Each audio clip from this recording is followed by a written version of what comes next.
right, welcome to the Musicians Insider. I'm Kronis. This is another episode. This week we've got Sherri Chung, an amazing musician, composer, person in the movie industry who's going to tell us all about her. But I was looking at your history and I see that not only are you here to talk to me about Gremlins, which I'm very excited about, but you've done stuff, the Nancy Drew, Hidden Staircase, and Riverdale. You worked on Riverdale season 3 now.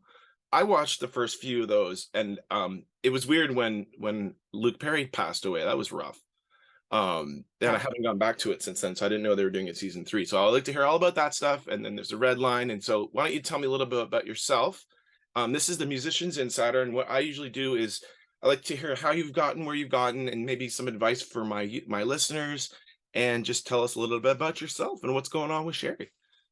Yeah, cool. Well, thanks so much for having me, Aaron. I know Musicians Insider and I love it. So I'm just like super happy to be here and join the ranks of the honored interviewees.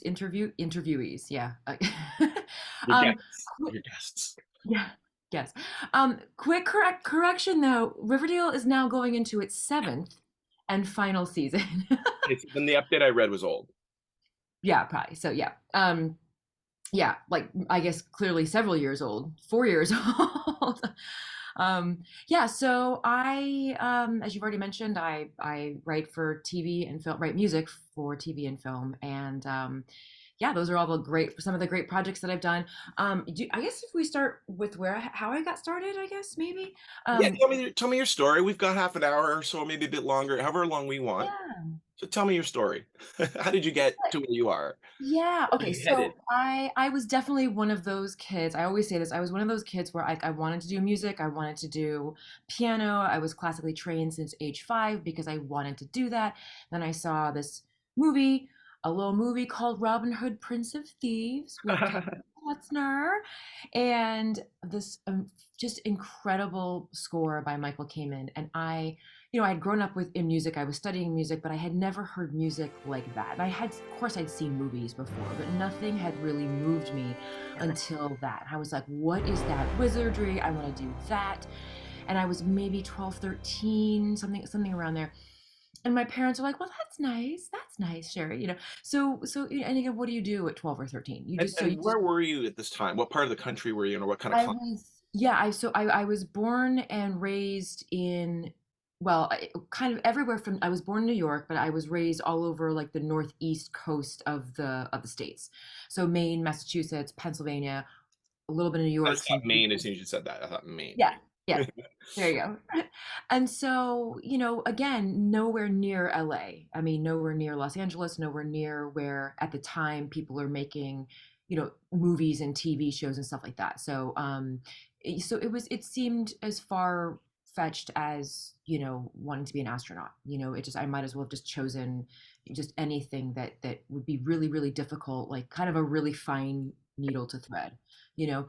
And again, at that time there wasn't hate to be like, back in my day, but it's true that the internet wasn't then what it is now. There was no way to just jump on and Google search or YouTube videos or anything like that. It was just, well, I'm going to continue to study music, and then I'm going to learn about schools where I can learn composition and theory, which is the route that I did end up going. So when I did do my undergrad, I wanted to go to Berkeley in Boston. I got in, but I couldn't afford it. Oh, So I decided wow. to go. Yeah, it was a bummer, but I think it worked out. I'm hoping.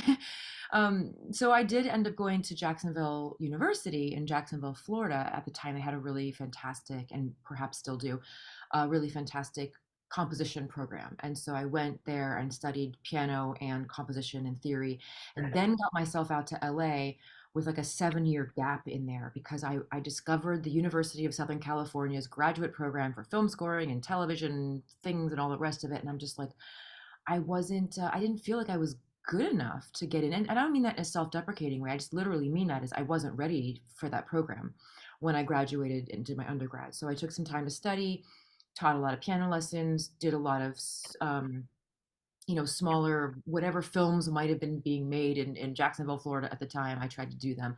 Came out here finally did apply to the University of Southern California's graduate program, got in, went to it. My first assistant job, actually my only assistant job, was with Walter Murphy, who writes for Family Guy and American Dad. And I didn't get to write for him, which was totally fine.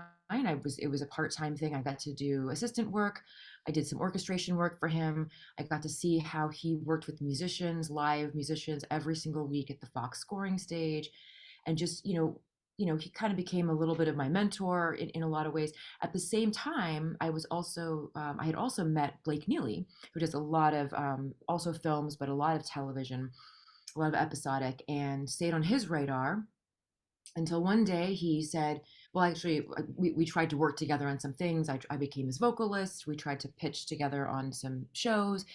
We wrote some songs together, and then he started a show called Supergirl on the CW, and also started three other shows that year. And said, "I need to build a team. Would you come and help me design the sound, part of the sound of Supergirl, of that show?"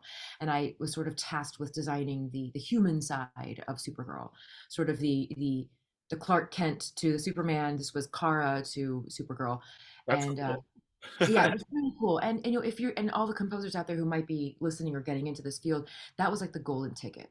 Oftentimes in this field, it's kind of like an apprenticeship. There's many ways to break into the field, but one of the ways is a sort of an apprenticeship, if you will. And so that was kind of what I consider Blake, was a mentor to me. I did, like I said, additional writing for him. And then from there, and again, I still worked on my own projects. He's got a slew of his own projects, but we had several collaborations together. You mentioned The Red Line. We did Batwoman together, Blind Spot, Riverdale. These are all ones that we started together. They started some of them actually started out as his shows and his projects. He was much more further along in his career than I was and still am. And so he brought me in for some of those projects, and then from there I just kind of continued building my own um, repertoire of my own projects. So yeah, that's And your kind of skill set and your experience and your networking. 100%, totally. I feel for you. Like moving to Los Angeles is one thing, but then spending like a decade there and just having like people that can do certain things and you're reliable. It's just how you do it, and it's just a matter of immersing yourself in that world. So very Yeah, cool. yeah. Let's hear. Tell me more. So then what? Okay. Well, so gosh, I would say that my first solo episodic, I'd had again, I had many, smaller projects that probably no one was going to hear about, which is totally fine. I think those are still really important. You're cutting your teeth at your site. You're learning. You're growing. You're figuring out how you want to do things, and you're still, and I always think of it as like working in your league and working above your league or out of your league. So in your league, or I don't want to say levels, if you will, but just again, in your league are the things that the projects that I'm going to get on my own network, word of mouth, people, hey, I know you. And they're probably going to be the lower budget projects, the ones there's newer filmmakers, newer producers, and so you kind of team up with them, and you're getting real scrappy at this point. Like you're doing everything you can, and then if you have the opportunity to work what I call out of your league, in the sense of where I worked for Walter, and I did some writing for Blake, and these are people that are further along in their careers. I'm learning from them. I'm writing at a higher level than I probably would be writing with my own projects. Not because I don't want to, just because it's a lot. The time constraints are more demanding. The level is just all around more demanding, and so you're learning again how they're working in their business, and even down to things like organization. How are they organizing their files? How are they, what's their naming convention? How are their rigs kind of set up? I mean, all these things you sort of learn, and you adapt, and you pull things in that work for you. You're applying it in your league, and then it's and that, so it's a learning and growing kind of thing in tandem. And So then I you're did. passing it on to the people that you are mentorshipping as you go, because you're now Yeah, hiring people, right? absolutely, absolutely. So I've got two full-time assistants that I couldn't get by without them. They're amazing, and I've got some people that help me do some additional writing as well. For when I can't handle all of the work, when it kind of comes a little bit, when schedules don't align, or I should say maybe they do align, in a way that it becomes a little bit of a train wreck in some ways. So I was working on Blind Spot and Riverdale, and then I got um, my first studio film, Nancy Drew and the Hidden Staircase, with a really amazing director, Kat Shea. She's wonderful, and just had my first chance to kind of, you know, flex a little bit in the studio setting, and it was a really fantastic experience, and just a fun film, and had a great run with that, and then I have an because of older those. sister, so I know about the Nancy Drew series because she would read them and tell me about them. So I just Yeah, thought I'd throw that out there. no, see, and my You mom read the my mom Hardy yeah, Boys. my mom was into the Hardy Boys and a little bit of Nancy Drew as well. But I kind of grew up on Babysitter's Club, like the Babysitter's Club books. Well, if you had your sister, that when I she didn't might. read that stuff, but like, and she read Judy Blume and all that stuff. So I mean, like, there Yeah, was a lot of that going on. And actually, yeah, there's a new movie about her that just came out. I heard it on yeah. NPR. So like, there's a lot of stuff about that. It's very pop culture-y. It is, and I think we're in this place where we're doing all this like throwback stuff. So, I shouldn't say throwback, but it's like, I think there is a level of nostalgia. I mean, there's a level of recycling that I think we're doing, all the time anyway. Just styles come back in, clothing styles come back and, movie styles, I think, and then, people just love that. I love that like nostalgia. Um, I'm all about bringing back the 90s, 80s and 90s. Let's bring it back. It somehow feels like a safer time, which I think maybe everybody feels that way 20 years earlier. You know what I'm saying? Everyone feels 20 years ago or 30 years ago felt safer, as we get older. It's the same thing. But anyway, so I got my first solo credit episodic show with, technically it was Gremlins, Secrets of the Mogwai, but then I didn't actually work on it and start it until after another show that I got called Kung Fu, which is also on the CW. So that one was a really fun experience. That ran 3 seasons. It just ended officially. I think I know one of the girls on the Kung Fu show, actually, just randomly from LA. Um, that's interesting. There's Olivia Liang. She's the lead. Shannon Dang. Shannon. I know Shannon. Shannon. Oh, she's so great. I got the just the joy of meeting most of the She's cast. like the nicest person you can ever meet. She is, and they all are. They're just incredible. And I don't know I any mean, other ones. obviously as a composer, we're generally not going on to sets and really spending time with actors. And yes, there's occasionally of like, yeah, I want to visit the set and just kind of get the vibe and the flow. It helps me research my own process.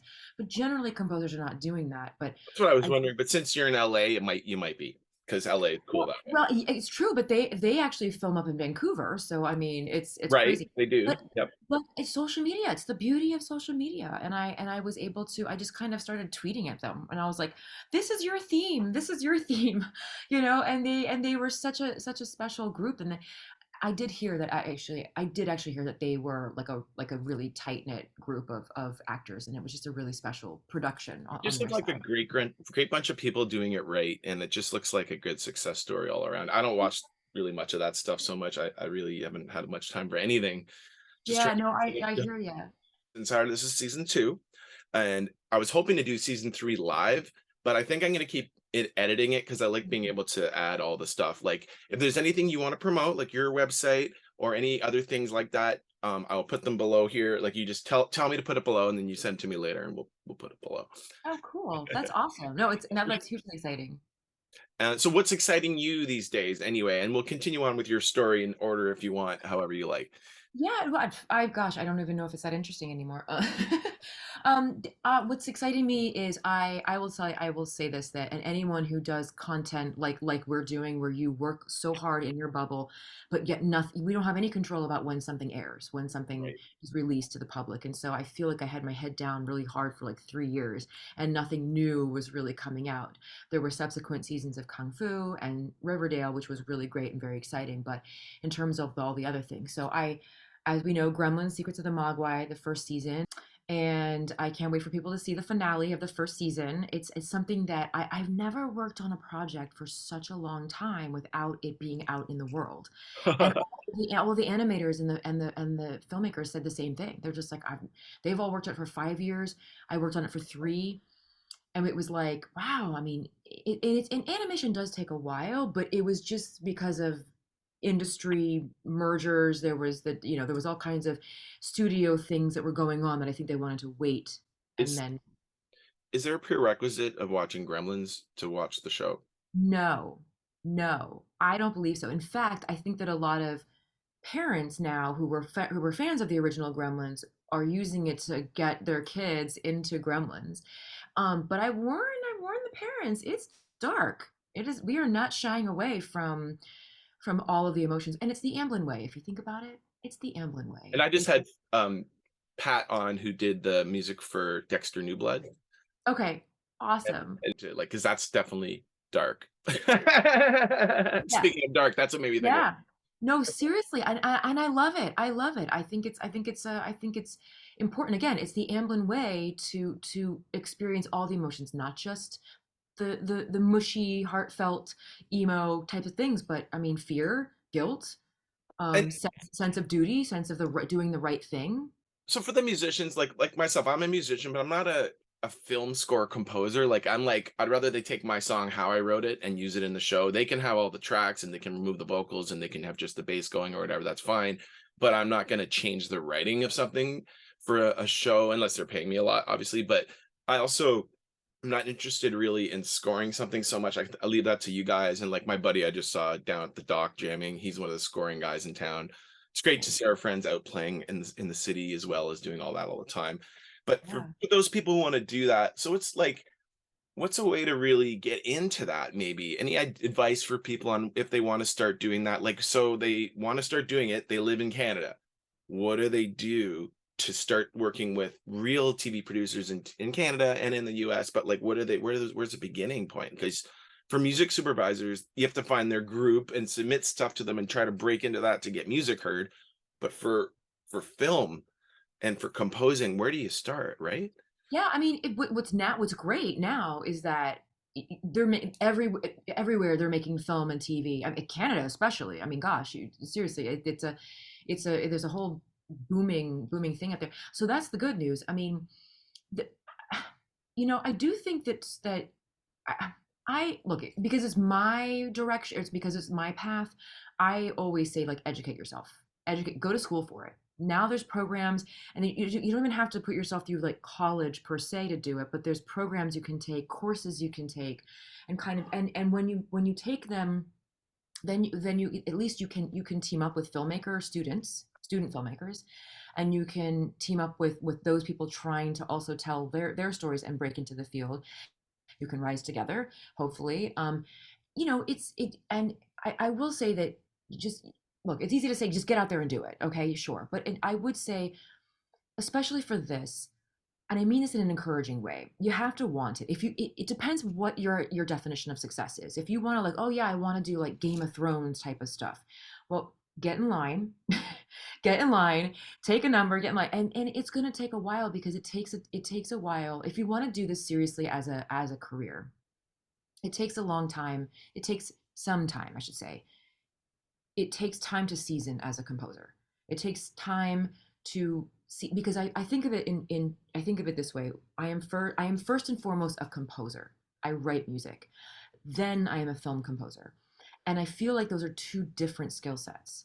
I think that the art and the craft of being a film composer is actually different. I'm not saying it's more, better, harder. I'm just saying You it's got to tell a story with the songs. If you don't understand that you're doing that, you're not just throwing like, sure, you can make a killer soundtrack for Donnie Darko by picking great music, but if you know where to put the songs in the movie and how to do them with the shots and have it all planned out, it's such a different vibe. well, yeah, and it's again, this is this we're not I'm not curating, I'm creating. Yeah. So it's like I'm not putting a playlist together to like, oh yeah, or it doesn't sit on the shelf somewhere. Now we already know that, because, and all of your listeners know that, because we're all making music, that kind of thing. But people will tell you, composers or film composers will tell you that so much of it is not about the music that you're writing. It's about your people skills. It's about your ability to read the room. It's about your ability to take a back seat and take your ego with you to the back seat, and say that this is we are working towards something different here. This is, it's your ability to interpret, when notes, when people say, gosh, I don't know, this feels too So you need to convey emotion with product. Like yeah, you and got a yeah. person, you got a client asking you, how can we make this scene really tell this story right? And you're like, well, and you write something that does that, and you can't explain it. You just have to do it. Yeah, yeah. It's tricky. It's really tricky. And then your ability to just to say, "Oh, that didn't work for you. You thought that was funny when clearly I did, it wasn't meant to be funny. If it's funny to them, it's funny." And it's almost like taking direction as an actor, because you're going to show them what you can do, and then they're going to say, well, do it more like this, and then how you interpret that, what the director or the sound person, that's the music supervisor, is asking you, Totally. how do you come back to them with that? Like an actor, do they just change what they're doing in the next scene a different way? You got to watch how you do that stuff with the continuity and so it's interesting to like compare it to acting in that sense. It really is, and I always tell like filmmakers when they ever ask like, hey, how is, is there anything helpful, like newer filmmakers, is there anything helpful that we can know about your craft? And I say, you know what, talk to us like talk to us like the talent, talk to us like you would speak to the talent, because one little thing can shut us down too. We're going deep in here and coming out, and we're just like actors. It didn't work for you, cool, try something else, cool, try something else. This is, it's just, don't take it A personally. And lot I of just, people don't realize how like guys like Harrison Ford or like Al Pacino have been on set and they go like, do it again, do it again. They do like 10 times the same scene because they want to get a bunch of different takes that are close enough, but they also want to give the actor like a chance to experiment a little bit here and there. And yeah. you can't always just be completely on script. You have to be ready for that interpretation and taking direction. So Absolutely. Totally. I think really thinking about how you take direction audio wise is interesting. I like that.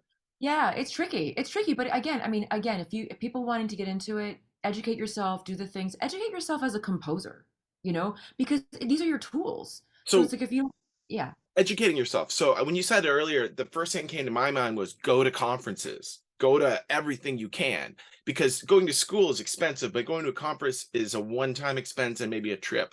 And like I go to NAM, the NAM show for musicians in Anaheim as much as I can. And that's Mhm. how I got endorsed by everybody. I'm endorsed by everyone and I don't have a rocking career yet.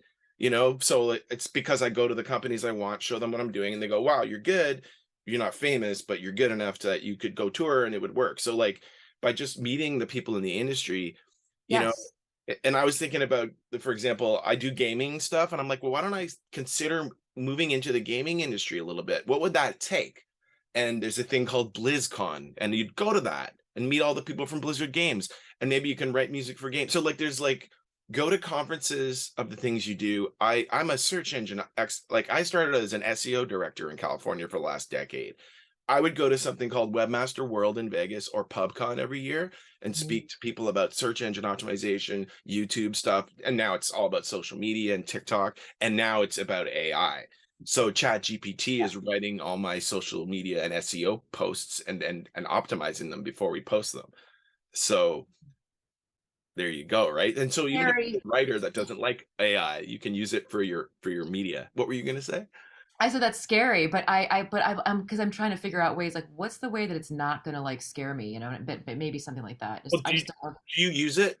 Mm-mm. Okay, go to chat.openai.com, log in with your Google. That's it. Then be like, hey, give me 10 summaries of this article that I wrote that I can post about on Instagram. And then you just take those summaries and you just put them on Instagram, and that's your social media. Okay, so it can help me with social media. All right, this is good. I like it.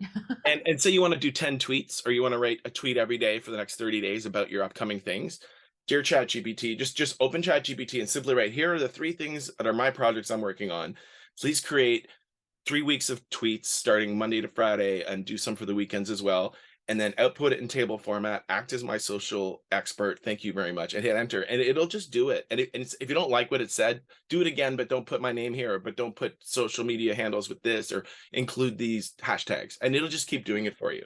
Wow, that's crazy. It's easy. Like I could do it in another window here for you, but we'll have another talk about that sometime. But feel free to reach out if you want any help on that. Yeah, thanks. I'm also technology is your friend. Like I do some editing for people for video stuff, and this is some advice for my listeners as well. I had a friend who has a bunch of videos they need edited, and we're trying to figure out. Well, he's in Texas, I'm in Canada. What's the way to do it? So Dropbox, Google Sheets, make a column. You put the file URLs in one column for Dropbox, just saying these are the unedited raw videos, and then you have another column saying this is where you put the completed videos, and here's a link to the folder. And you literally just have it highlighted in red when it's not done, and then when they're done you put them green, and you share the doc. One guy's editing it, one guy's inputting the raw videos, and then they can go back and give you comments in there, and you can work offline, like you're You can, online yeah, but you're not online at the same time.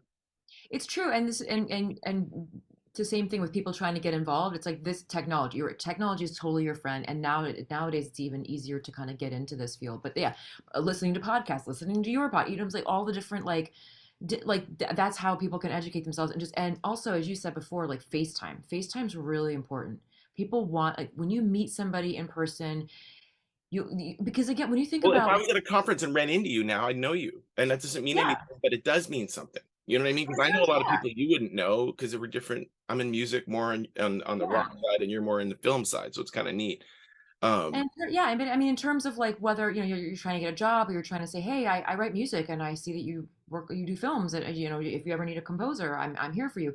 People, people, no one wants to be stuck in the trenches with like a jerk. You know what I'm saying? So like, so when they meet you in person and they see, you know what, I actually totally jive with that person. Let's go grab coffee, or let's talk on the phone, or let's hop on a Zoom, and then then a lot again. So a lot of relationships build that way, and by the way, they might not even heard your music at this point. They just like you. They just Right.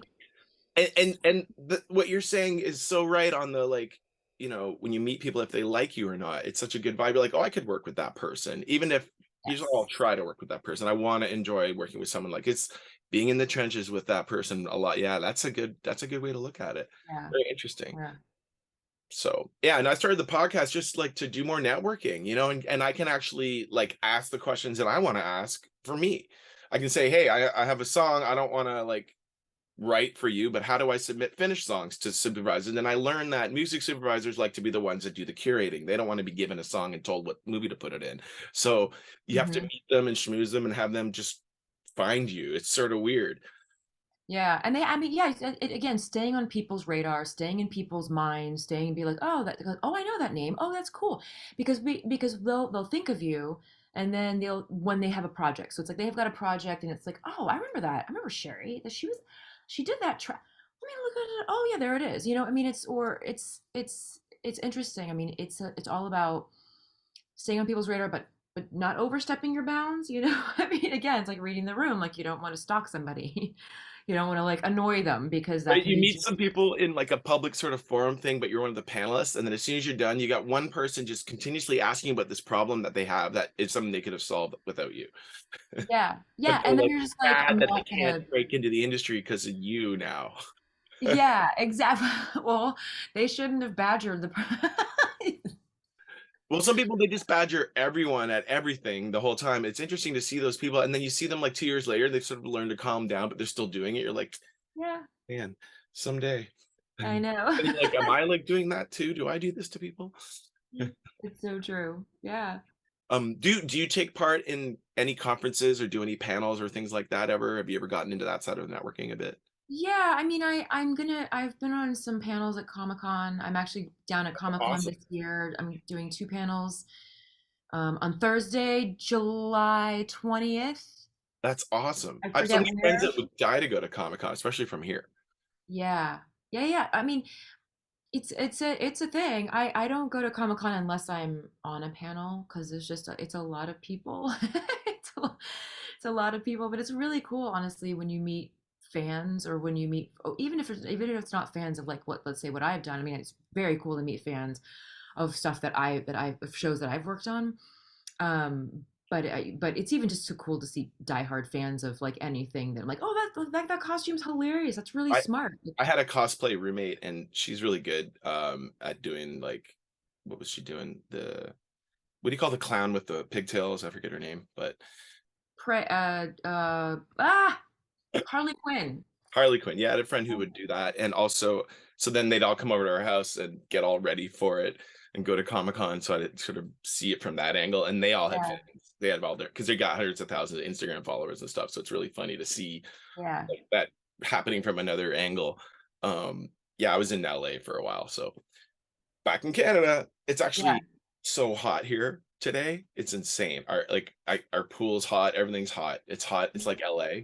but it's Well, LA, gosh, it's only, yeah, we can't, I mean, look, I'm gonna enjoy the cooler weather before it gets crazy again. But we've had some pretty cool, like, yeah, for you us. guys you guys have had I left in 2020 when the pandemic hit in March. I left LA after 13 years and now I'm back in Canada. And the weather has changed like while I left. Like apparently LA is not like June gloom turned into like massive mudslides and rain or something and all through January and I February. know, And I'm like, I geez, I know, left and it's better here now. I know, I know. It's so true.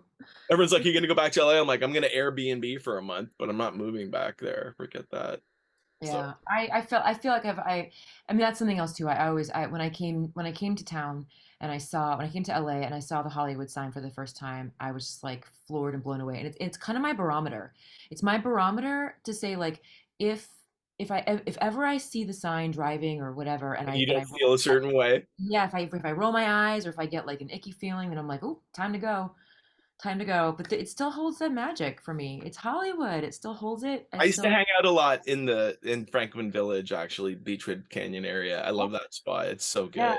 I just moved out of that area to like Universal Hills area too, so that's The kind last of cool. spot I was at was what do you call it? Like the Hollywood Hills in Sherman Oaks, kind of up by Yeah, Mulholland Drive, but I was like up just in a bit off Mulholland. It was awesome, and we would go to the Rainbow all the time, and then we'd hit. You can go one way down the mountain to go to the to Hollywood, or you can go the other way and go to Ventura Boulevard and have yep, breakfast. yeah. No, that's great. That's really great. Yeah, no, it's yeah, LA. If I left, I probably wouldn't. If I left, I'd be done. I think I would be, yeah, Yeah, well, we'll 100%. we'll get back there someday. You ever do Burning Man? No, have not yet.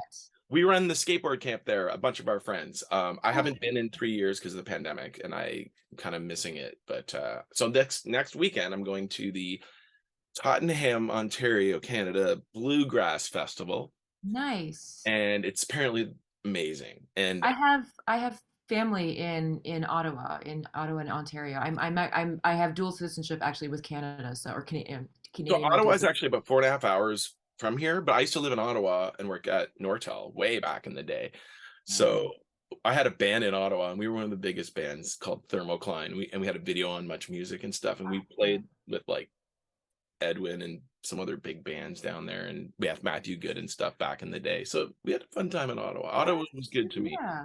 but the weather sucks, and all the bands always skip Ottawa on their tour. So I was like, I won't skip Ottawa if I ever make it, but because it'll be That's awesome. Barrymore's Music Hall 80 nights.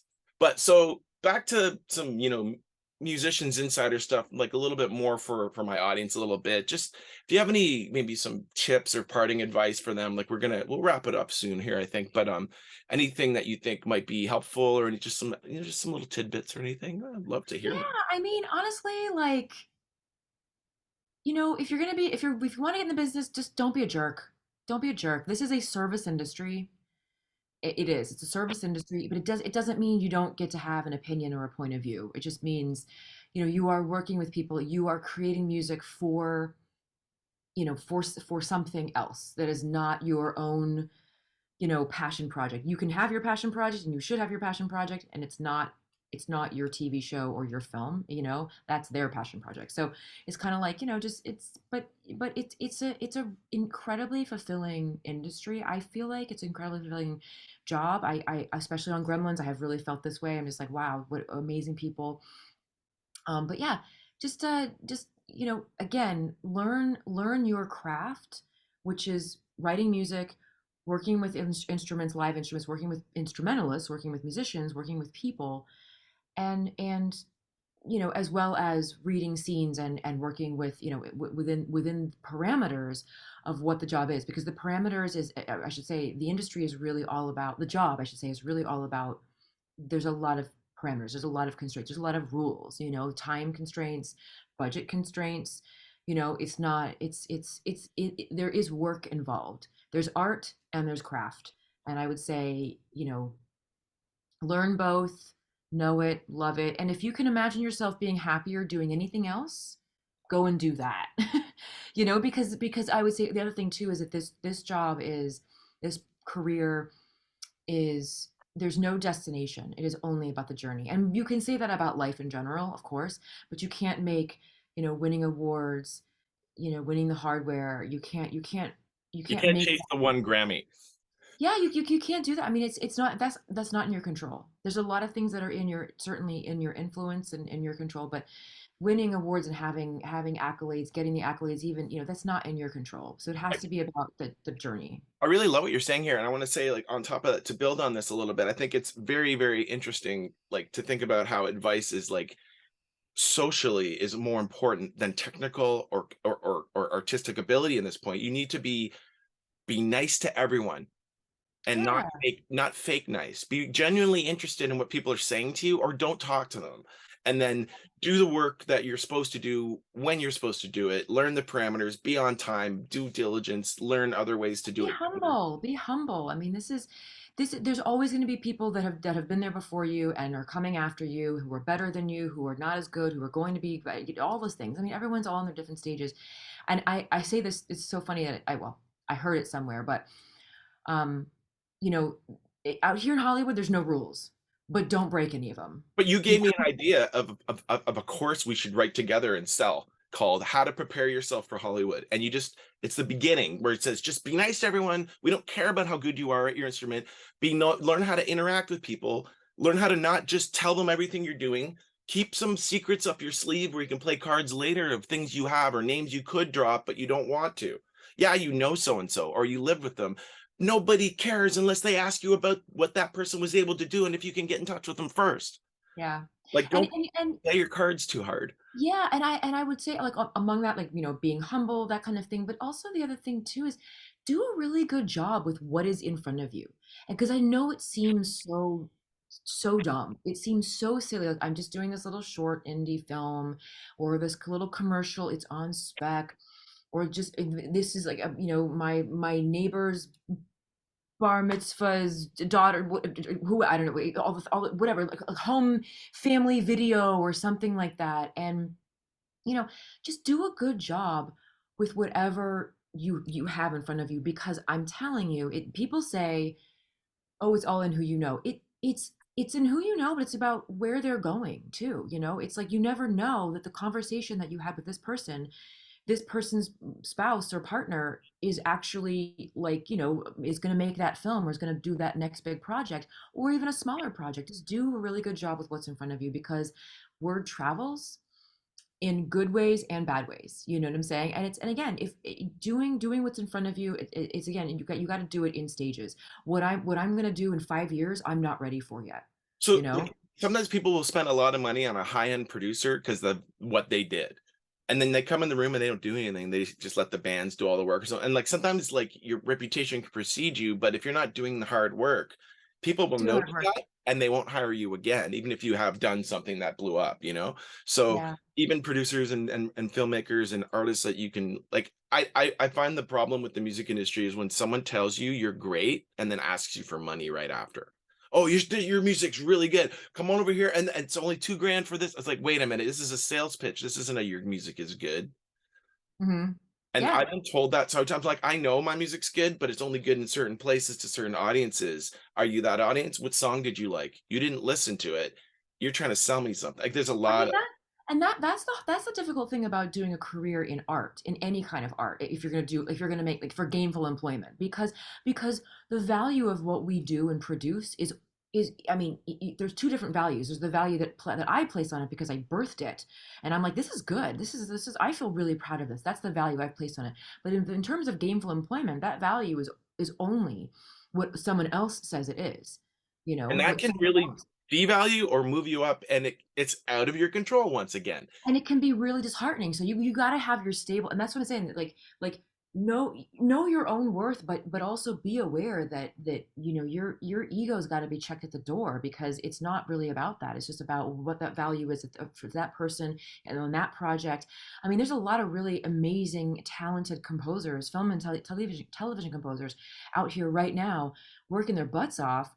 But if they just don't have the project that makes it big, then I shouldn't say they, if we don't have a project that really, like, stands out, which is getting harder and harder to do since streaming has started. There's just so much content. It's getting harder and harder to have a project that stands out, but I don't have any control over whether that project, lands or flops. I have no control over that. I'm Aaron Kronis. Kronis a musician, but I have the musician's insider, right? But I'm getting more love from my daily walk guy Snapchat account than I am from my band stuff, because I just walk Yeah. every day and I basically just tell funny stories about what's going on around me. And I'm like, Yeah. today's walk's I starting up. I don't know yet. We'll see where it ends up, because the end of this video could be funny, or it could be a surprise, or it could be just a boring walk. Guess you have to stick around and Yeah. find out. I That's watch awesome. TikTok. Do you use TikTok at all? I don't. I do not. Okay, so if you ever start to, I just watched a TikTok webinar today on how to use it, and they're just one of the interesting points from it was not for it to be scripted. Like they don't want it scripted. They want it to be a real, genuine story, not scripted, and use trends where appropriate. So it's kind of interesting. So I like learning like how does it what's going to be making something viral these days. So that's something I work on a lot, and I'm trying to help my audience understand that I am working to learn how to do that better so I can pass that information along to them. And I think little things like knowing don't do scripted TikTok videos is kind of helpful.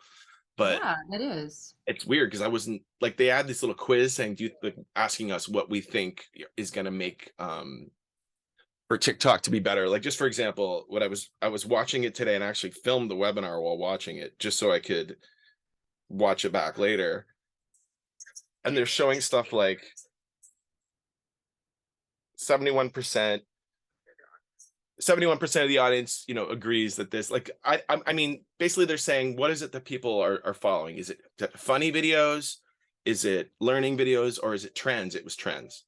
And you don't know which one it's going to be until like they're telling you this little thing, but I kind of understood that, like that people are only going to watch things that are entertaining as opposed to funny. Apparently entertaining is the video you want and it has to be non-scripted and just to go viral. What is the formula everyone's trying to figure out? And Mhm. if you post every single day, it doesn't mean you're going to ever go viral either. So it's kind of like being Right. consistency isn't going to reward you unless you're telling a good message that people share. How do you Yeah. make something that people want to share? So Yeah. anyhow, out of that world and back into your world, Sherri Chung, thank you so much for coming and being Thank on my you. program. If you ever have anything new going on, you want to come back and tell me about it, maybe season 3, you want to come back and give us a little update of what you've been doing since. Um, Yeah, I would love to. I just real quick though, I did want to say I do have something that I also did based on a true story just came out on Peacock with Kaylee Cuoco and Chris Messina and Tom Bateman based on a true story. So tell your fans to watch it or check it out or something. that's And fun. then yeah, and then I also have something coming out on Netflix in July, late July, called Happiness for Beginners, which is a really awesome um, little sort of rom com with Ellie Kemper and Luke Grimes as well. It's also coming out. So So when you say you have these two coming out, you mean you did the music scoring for them, or there's all of it, or most of it, or part of it? How I did did all of it. Yes, yes. So based on true, yes. So I did yeah, I did wrote the music to all of them. beautiful. I love meeting people who are doing things in the industry, and it's nice because I'm used to this sort of networking in LA. It's the kind of conversation I might have had somewhere at a networking conference with you or something, and it's like I can still do it now thanks to the technology and the Yeah, podcast. So that's I'm awesome. networking from home. I love it. I love it. Thank you so much for having me, Erin. I really appreciate it. I appreciate the banter, the back and forth, the talk. It's really cool. It's fun. I miss LA, but we'll get out there again, and feel free to post anything you have coming and I'll share it on our socials. Once again, this was Sherri Chung on the Musicians Insider. I'm Kronis. Thanks again for coming. We will see you all on the next episode.